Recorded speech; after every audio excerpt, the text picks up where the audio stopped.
Transparência eleitoral. Os presidentes do Supremo Tribunal Federal, Luiz Fux, e do Tribunal Superior Eleitoral, Edson Fachin, não vão ao encontro organizado pelo presidente Jair Bolsonaro com embaixadores de vários países que está marcado para amanhã. O presidente vai falar com os diplomatas sobre transparência e segurança nas eleições. Em ofício enviado ao Palácio do Planalto, o presidente do TSE, disse que o dever da imparcialidade o impede de ir à reunião. Já o presidente do STF vai estar fora de Brasília. Representantes do TSE também não foram à audiência pública no Senado que tratou do mesmo assunto, transparência nas eleições.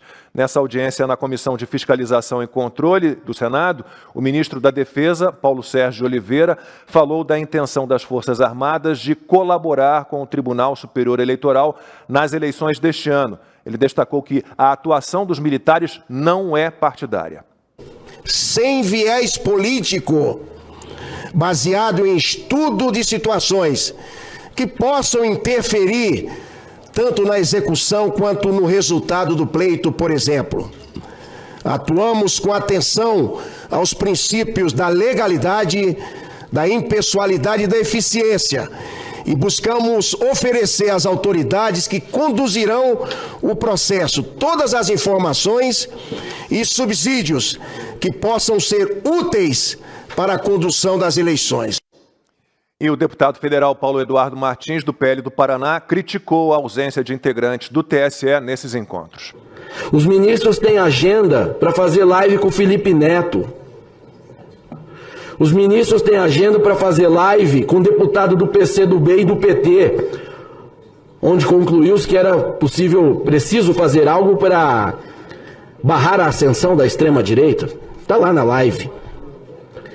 Tem agendas de amigos advogados, jantares, mas para comparecer ao Senado da República, para esclarecer algo que é vital para a nossa democracia, pode até convencer os parlamentares ou aqueles que nos acompanham que hoje desconfiam do sistema, que o sistema é realmente confiável, pode até vir a convencê-los, mas abrem mão desta oportunidade num claro ato de desrespeito.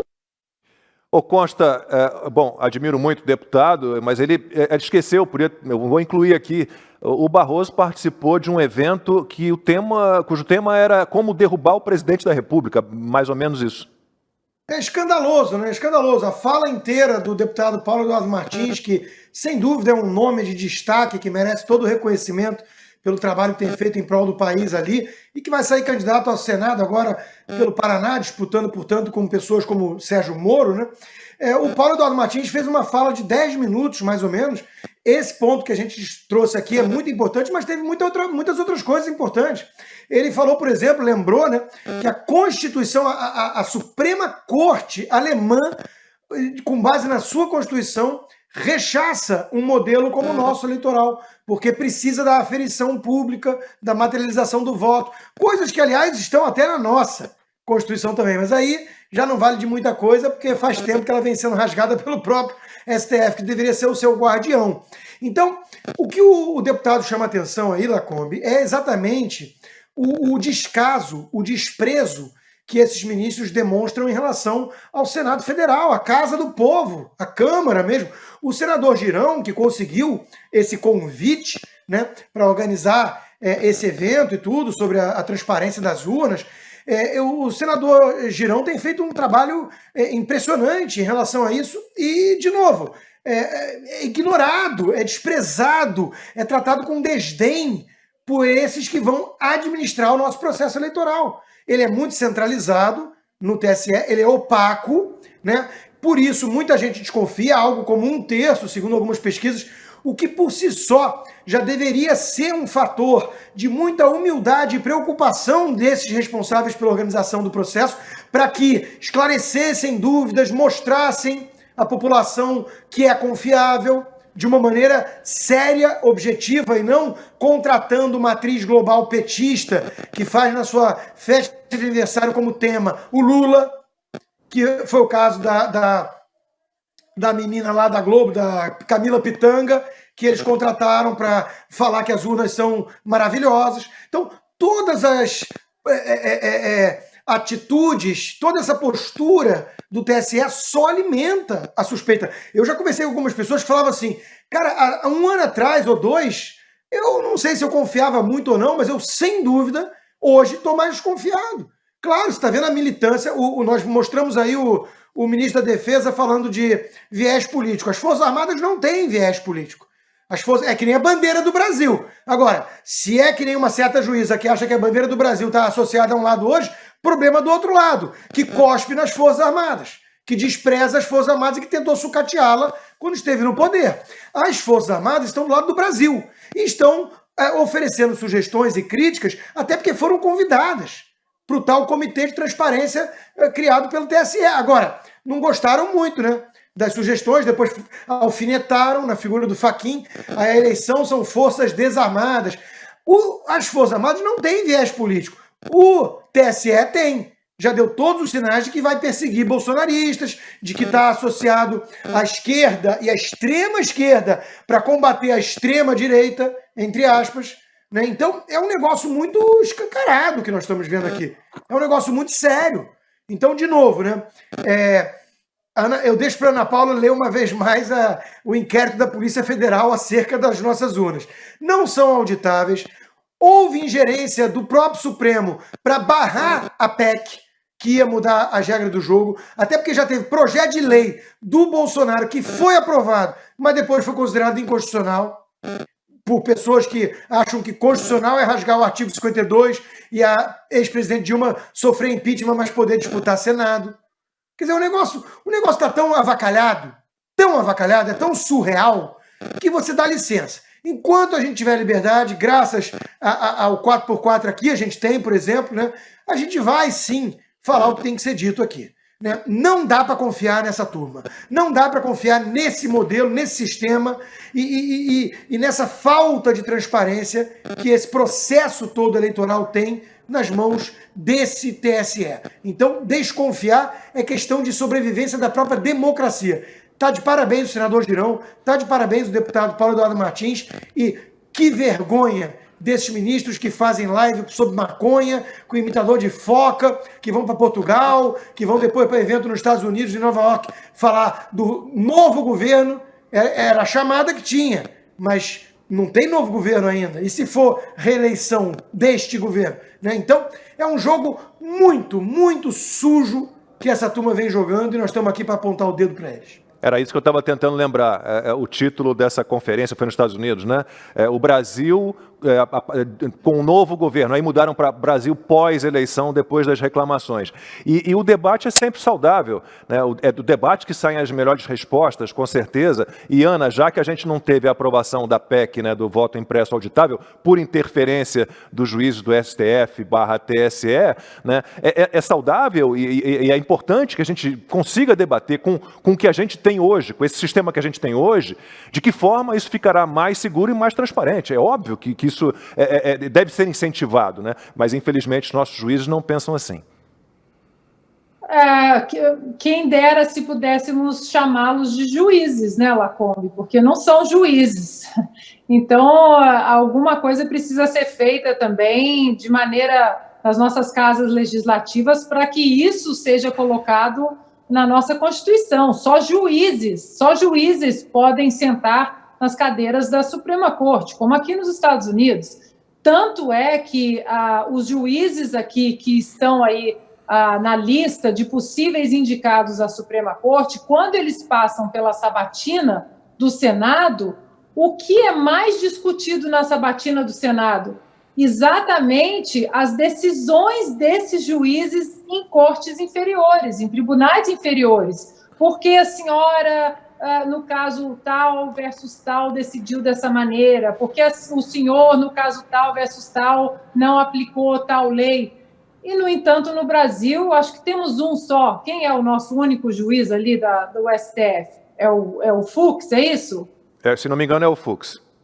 É o Ele Fux, mesmo. O único juiz que temos, o Toffoli, que não passou em dois testes, concursos. Né? 2 concursos ele não passou.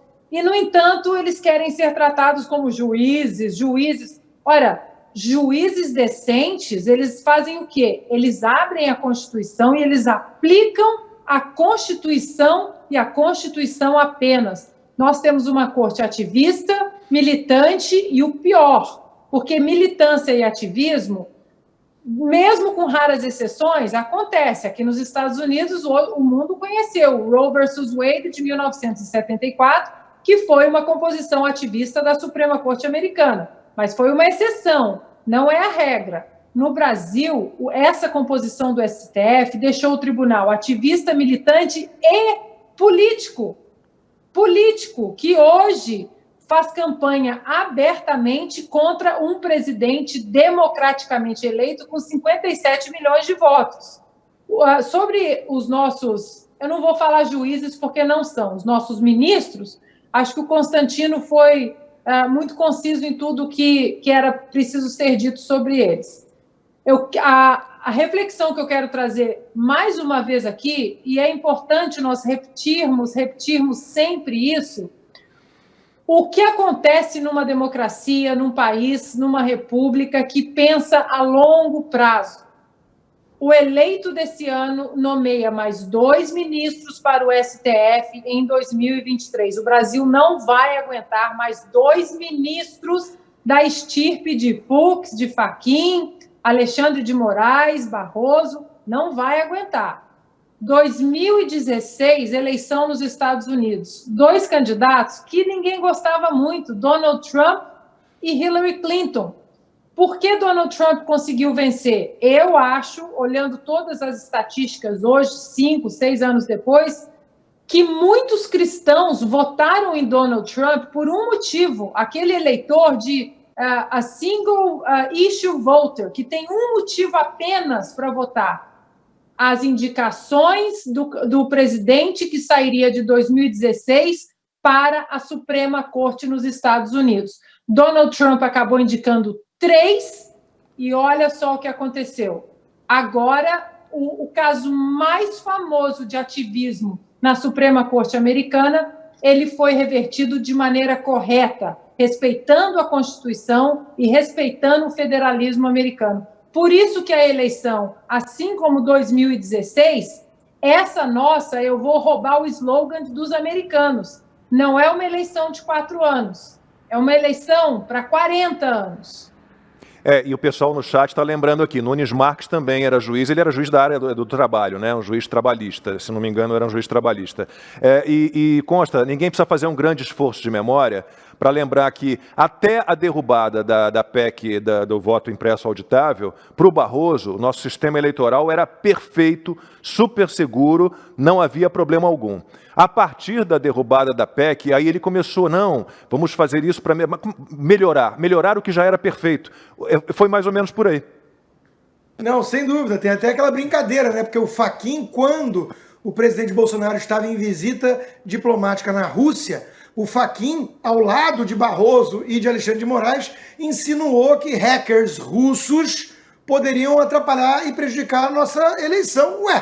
Aí você fica confuso, não só a gafe diplomática, a alfinetada desnecessária, né? Como ao lado de quem garante que o sistema é inviolável, sendo que a gente soube depois porque o presidente Bolsonaro, junto com o deputado Felipe Barros, trouxeram numa entrevista à Jovem Pan o caso que a polícia estava investigando e que não estava sob sigilo, mas que depois abriram inquérito para investigar o presidente pelo vazamento de algo supostamente sigiloso que não era sigiloso. Quer dizer, atira no mensageiro. Ei, não pode lembrar ao público que teve um hacker que passeou meses lá dentro, não. 7 meses. Que passaram os logs, que são as impressões digitais no mundo digital. Então, veja, é tudo muito escandaloso. Aí agora o Barroso fala, não, vamos acatar algumas sugestões, vamos melhorar. O mesmo Barroso que tinha no site do TSE, e ele falava também que voto impresso era diferente de voto em cédula, que aliás tem na França, um país que ele admira muito, né? Mas não é isso que os bolsonaristas e tantos outros estão pregando. Voto em cédula, volta do voto em papel. É o voto impresso numa urna eletrônica de nova geração, porque a nossa é ultrapassada. E aí o site do TSE esclarecia isso, e de repente está o Barroso espalhando fake news, falando por aí que o presidente quer a volta do voto em papel em cédula. O que está acontecendo, gente? Pelo amor de Deus, você tem que estar hibernando há meses para não entender o que está acontecendo. E, de novo, é um jogo de cartas marcadas. Quando eu pergunto assim, você acha que tem alguma chance do Lula ganhar? Eu respondo, olha, eu não subestimaria, mas olhando tudo isso que está acontecendo com o Brasil, as redes sociais, as ruas, eu acho que ele não tem chance de ganhar, se houver lisura. Com essas urnas que aí estão, eu não sei. Ana. E a histeria, né? Por que a histeria do STF, do TSE? Por que tanta histeria? E o interessante é que quando a imprensa ela quer se dirigir aos ministros do STF, porque eles não são juízes, ministros, engraçado que eles chamam o Nunes Marques e o André Mendonça de ministros bolsonaristas, mas eles não falam ministros dilmistas, ministros lulistas, isso eles não falam. A politização do nosso poder judiciário, ela está num nível assim que, de novo, essa eleição é preciso pensar na floresta, não só na árvore, porque essa eleição ela vai muito, mas muito além do presidente Bolsonaro, ou do Daniel Silveira, ou do ex-presidiário, vai muito além disso tudo. E o grande absurdo é Lula poder ser candidato à presidência da República. Não podemos normalizar isso. Né? Não podemos normalizar isso. Porque erraram. Depois de condenação em 3 instâncias, 9 juízes, né, provas sobradas, aumento de pena, de repente, opa, isso aqui não era para ter sido julgado em Curitiba, era para ter sido julgado em Brasília. Então a gente anula tudo e vamos em frente. Esse é o grande absurdo, no fim das contas.